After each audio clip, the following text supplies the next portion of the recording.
bukan lagi rahasia jika sang presiden terpilih Indonesia, Prabowo Subianto, sering tertangkap kamera berjalan gontai.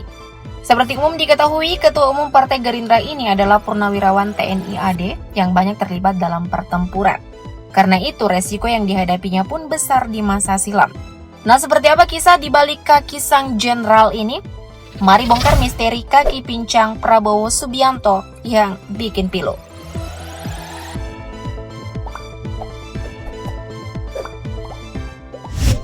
Banyak orang yang bertanya-tanya kalau menyaksikan Prabowo Subianto berjalan. Baik itu disaksikan secara langsung maupun disaksikan melalui layar televisi. Prabowo sering tampak terpincang-pincang dan salah satu kakinya diseret. Karena gaya berjalannya inilah sontak memunculkan isu kurang baik. Konon ini merupakan dampak dari memburuknya kesehatan organ dalam Prabowo. Namun yang tampak menguntungkan dari situasi ini adalah sejumlah pembenci Prabowo yang justru menjadikannya bahan untuk mengolok-olok. Sampai-sampai Prabowo dikatai manusia pincang dari gua. Padahal, jika kamu tahu jelas soal kisah di balik kaki tersebut, mungkin kamu atau mereka bakal tercengang dan bahkan menyesal. Namun sebelumnya yang harus diketahui, sejak kecil Prabowo telah bercita-cita menjadi tentara. Ia terinspirasi oleh orang dekatnya sendiri, yakni pamannya yang telah gugur dalam pertempuran Lengkong di Desa Lengkong, Serpong, Tangerang Selatan, tahun 1946. Prabowo Subianto memang pernah berkata bahwa pamannya bernama Subianto. Itulah nama yang disandangnya sekarang, Prabowo Subianto. Ya, paman Prabowo bernama lengkap Subianto Joyo Hadi Kusumo, seorang tentara dengan pangkat terakhir kapten dan pahlawan nasional. Bersama saudaranya yakni Taruna Suyono Joyo Hadi Kusumo, Subianto gugur di pertempuran Lengkong. Karena mengidolakan pamannya inilah, Prabowo ingin menjadi tentara. Prabowo masuk ke Akademi Militer dan lulus pada tahun 1974. Seperti juga pamannya, Prabowo terkenal sangat pemberani. Salah satu keberaniannya yang sangat legendaris adalah kala menyelamatkan atasannya dari bidikan sniper Fretilin di Operasi Seroja Timur. Peristiwa tersebut masih dalam pertempuran, di mana komandan Kompi adalah Syahrir MS, yang kemudian menjadi Danjen Kopassus. Wakil komandannya adalah Prabowo. Waktu itu mereka berada di daerah Tusuk Sate. Ada sniper dari Fretilin yang berhasil menembak kaki Syahrir. Dalam situasi ini tentu siapapun yang datang menyelamatkan bakal langsung ditembak. Tak disangka, Prabowo mendatangi komandannya Syahrir dengan menggotongnya dengan resiko akan ditembak mati. Tentu saja si sniper sudah siap melayangkan tembakan susulan. Yang menarik secara teoritis, Prabowo harusnya mati karena sniper tak mungkin tak menembaknya. Waktu itu Prabowo tidak membawa senjata apapun. Sambil membuka bajunya, ia menyelamatkan Syahrir. Kemudian beberapa bulan berlalu, dalam suatu situasi tertangkaplah orang yang diduga menjadi sniper dan diinterogasi dimintai pengakuannya.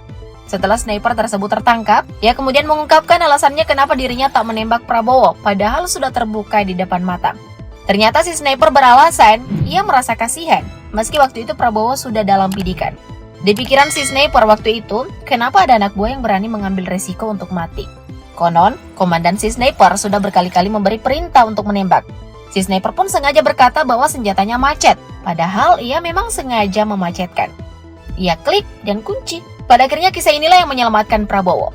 Lalu dalam kisah pertempuran lainnya, karena kenekatannya, Prabowo jatuh dari tebing yang sangat tinggi.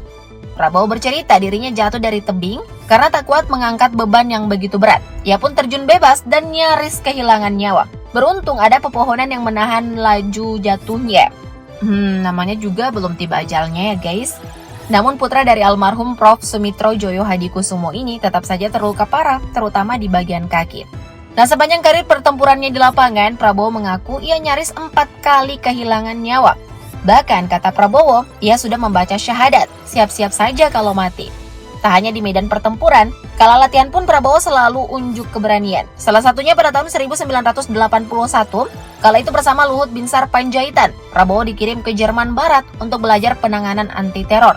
Mereka belajar pada pasukan Grenzschutzgruppe 9 atau GSG-9, polisi perbatasan yang terlibat dalam upaya melawan satu kelompok yang mengacaukan Olimpiade Munich 1972. Jadi baik Luhut maupun Prabowo ikut serangkaian tes terlebih dahulu, tidak ujuk-ujuk langsung berangkat. Seperti diceritakan dalam buku yang berjudul Kopassus Inside Indonesia Special Force, karya Ken Conboy, Luhut, Prabowo, dan 5 tentara Turki ditempa dengan keras selama 22 pekan di Jerman. Semua berjalan lancar, hingga suatu waktu Prabowo mengalami musibah. Ia jatuh dalam latihan terjun payung. Prabowo pun kembali terluka parah. Bahkan kakinya patah.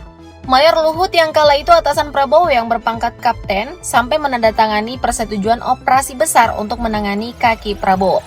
Sementara di Jakarta, Letnan Jenderal Benny Murdani selaku asisten intelijen Hankam, orang yang menggagas pendirian pasukan anti-teror ini sangat berharap Prabowo meneruskan pelatihannya. Singkatnya, Prabowo pun bertahan di Jerman. 11 bulan kemudian, Luhut dan Prabowo berhasil menyelesaikan pendidikan tersebut. Keduanya muncul dengan sayap kualifikasi GSG-9 di dada mereka.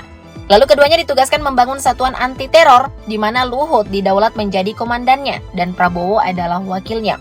Atas restu Menhankam, Pangap Jenderal M. Yusuf, satuan ini diberi nama Satuan Khusus 81 Penanggulangan Teror atau SAT 81 Gultor. Uniknya beragam kecelakaan yang menimpa badan dan kaki Prabowo tak dianggapnya sebagai sesuatu yang heboh.